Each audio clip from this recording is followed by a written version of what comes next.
everyone, good morning, welcome back to my channel. This is me ঐতিহ্য and yes, you're welcome to Camera Crazy.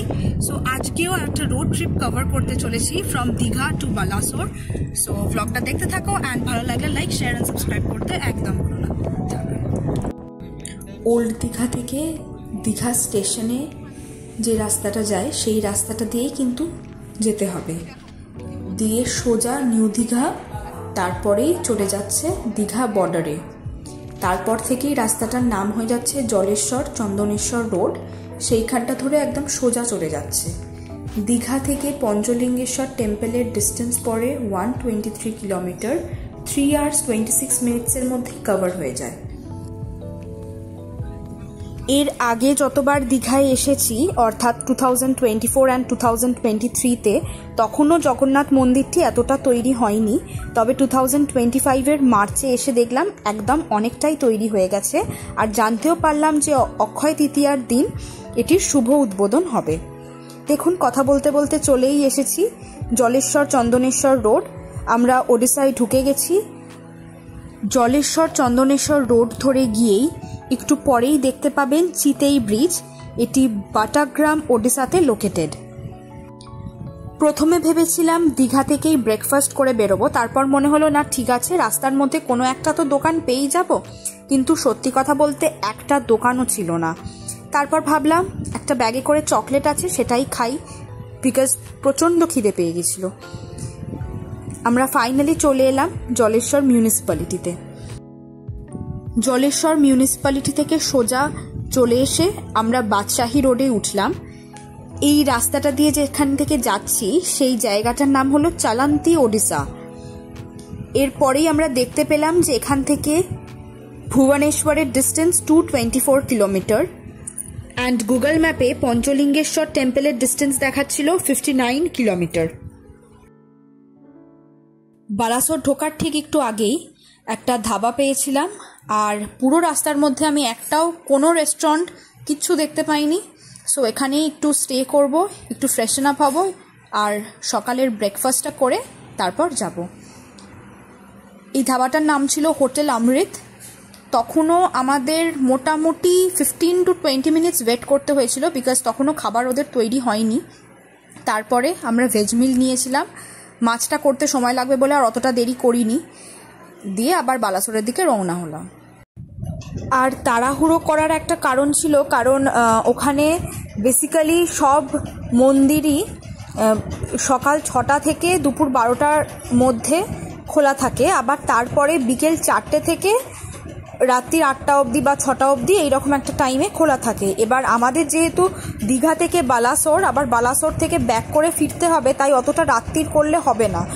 তাই তাড়াহুড়ো করছিলাম যাতে অন্তত 12টার আগে পৌঁছে যেতে পারি।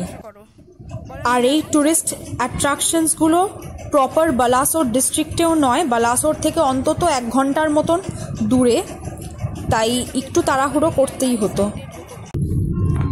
ফাইনালি পঞ্চলিঙ্গেশ্বর টেম্পলের অনেকটা কাছেই চলে এসেছি। এখান থেকে আর ডিস্টেন্স মোটামুটি 20 কিলোমিটার্সের মতন। দূরেই দেখা যাচ্ছে নীলাগিরি হিলস। যতটা কাছে চলে আসছি তত নীলাগিরি হিলসটা অনেকটা ভালো করে বোঝা যাচ্ছে। And you know guys what, I am just in love with the scenic beauty of this place. সত্যিই কিন্তু প্রচণ্ড সুন্দর লাগছিল এই জায়গাটা, আমার বেশ ভালো লেগেছে। তবে ইচ্ছা ছিল একটু বাইরে বেরিয়ে ছবি তোলার, কিন্তু খুব একটা হাতে সময় ছিল না, আর প্রচণ্ড রোদ্দুর ছিল। গাড়ির পথে যেতে যেতে নীলাগিরি হিলসটা এতই সুন্দর লাগছে, যেন মনোমুগ্ধকর। মনেই হচ্ছে যেন ক্যালেন্ডারের সিনারি দর্শন করছি। ফাইনালি আমরা পঞ্চলিঙ্গেশ্বর রোডে উঠে গেছি, আর এই জায়গাটার নাম নীলাগিরি গুহালিয়া ওডিশা। এইখান থেকে ডিস্টেন্স পঞ্চলিঙ্গেশ্বর টেম্পলের 16 কিলোমিটার, আর এই রোডটার নামও হলো Panchalingeshwar road. So finally we have arrived at Panchalingeshwar temple, and that was the entry gate. From here we need to cover 3 kilometers more, and then we'll take an auto and then finally to temple. So finally we reached at our destination. এখানটা হলো Panchalingeshwar টেম্পলের parking area, আর এই জায়গাটা থেকেই কিন্তু আমাদের উঠতে হবে অনেকটা। তার আগে আমরা একটা অটো করে নিয়েছিলাম, আমি আগেই বলেছি, কেন অনেকটা রাস্তা তো সেই জায়গায় আমার দাদু ছিল, এবার অতটা রাস্তা হেঁটে ওঠাটা খুব ডিফিকাল্ট হয়ে যাবে, আর রাস্তাটাও না একটু খাড়াই মতন, তাই জন্য নামাটা অসুবিধা নেই কিন্তু ওঠাটা বেশ অসুবিধার। অটো করে কিছুটা জায়গা যাওয়ার পরে আমাদের কিন্তু আবার হেঁটেই উঠতে হবে।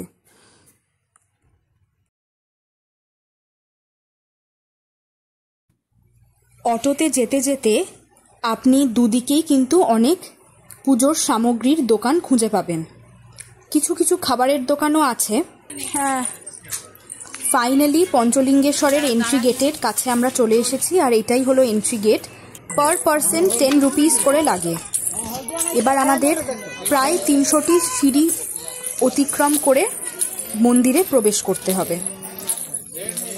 পঞ্চলিঙ্গেশ্বর মন্দির অবধি রাস্তাটি সিঁড়িময় এবং বেশ সুন্দর, তবে তারপরে আরেকটি মন্দির আছে পঞ্চলিঙ্গেশ্বর মন্দির থেকে প্রায় আধ ঘন্টার মতন দূরে, সেইখানে রাস্তাটি জঙ্গলাকীর্ণ এবং বেশ পাথুরে, আর খুব পা হড়কে যাচ্ছিল, আমরা হাফ গিয়ে আর অতিক্রম করতে পারিনি, তবে ওখানকার স্থানীয় মানুষজনেরা যাচ্ছে। এবার পঞ্চলিঙ্গেশ্বর মন্দিরের উদ্দেশ্যেই যাওয়া যাক।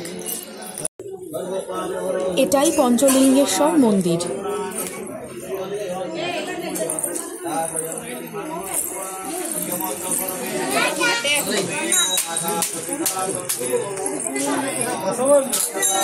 শিব ঠাকুরকে দেখা যাচ্ছে না হয়তো।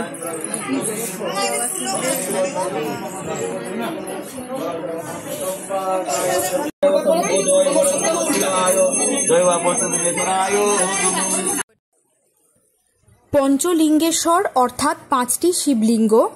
আমি যেখানটিতে দাঁড়িয়ে রয়েছি এখানটার ঠিক একটু ওপর করেই রয়েছে 5টি শিবলিঙ্গ, ঝর্ণার জলের মধ্যেই রয়েছে, সেখানে গিয়ে আপনাকে হাত দিয়ে দেখে বুঝতে হবে। ফাইনালি পঞ্চলিঙ্গেশ্বর মন্দির ঘোরা হয়ে গেল, এবার আমরা আমাদের শেষ গন্তব্যের দিকে রওনা দিলাম। পাশেই দেখতে পাচ্ছেন নীলাগিরি হিলস। পঞ্চলিঙ্গেশ্বর টেম্পল থেকে ইমামি জগন্নাথ টেম্পল যেতে সময় লাগে 47 মিনিটস, 23 কিলোমিটার কভার করতে হবে। পঞ্চলিঙ্গেশ্বর মন্দির থেকে ইমামি জগন্নাথ মন্দিরে যাওয়ার রাস্তায় আপনারা গোপীনাথপুর নীলাগিরি রেলওয়ে স্টেশনটি দেখতে পাবেন। স্টেশনটি কিন্তু খুবই সুন্দর, দূর থেকে আমরা ছবি তুলেছিলাম। একদম নীলাগিরি হিলসের পাশেই খুব সুন্দর scenery.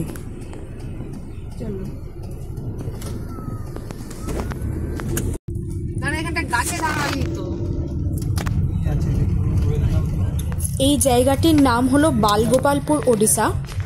Welcome to Remuna notified area council.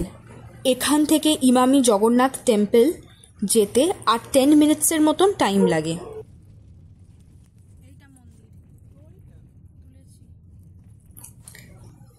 এইখানটা পার্কিং এরিয়া আর এখানটা হলো অতিথি নিবাস।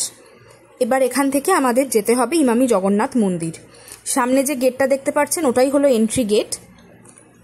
টেম্পল দর্শন টাইমিংগুলি হলো 5:30 AM to 6 AM, 7:30 AM to 12 PM, 4 PM to 9 PM, and Arati timings are Mangala Arati 5:30 AM, morning Arati 7:30 AM, evening Arati 6:30 PM, and Shayan Arati 8:30 PM। আপনারা কিন্তু গেটের সামনেই দেখতে পাবেন, জুম করে এই ভিডিওটি থেকে দেখে নিতে পারেন।